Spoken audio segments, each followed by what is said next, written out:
नमस्कार महाराष्ट्र, मी निकिता पाटील आणि आपण पाहताय TV9 मराठी। बुलेटिनच्या सुरुवातीलाच काही सविस्तर घडामोडी। मनोज जरांगेंच्या आंदोलनाची एसआयटी चौकशी होणारच असं देवेंद्र फडणवीस यांनी म्हटलंय। जरांगे पाटलांमागचा बोलवता धनिक शोधला पाहिजे असंही फडणवीस म्हणतायत आणि जरांगेंना स्क्रिप्ट येते, सगळी चौकशी करून षडयंत्र बाहेर काढू, फडणवीसांचं वक्तव्य। कोणाची आयमाय काढणार असेल तर या सभागृहाकडून अपेक्षा अशी आहे की विरोधी पक्षाचे असो का सत्ता पक्षाचे असो, आडेवेडे न घेता असं असतं तर तसं, जसं असतं तर तसं, असं घडलं असं तसं, असं नाही।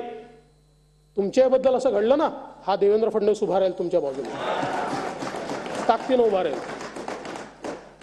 त्यामुळे अध्यक्ष महोदय, आपण एसआयटी सांगितली आहे, एसआयटी तयार होईलच, पण मला मनोज जरांगे पाटलांची काही घेणं देणं नाही। त्याच्या पाठीमागे बोलविता धनी शोधून काढला।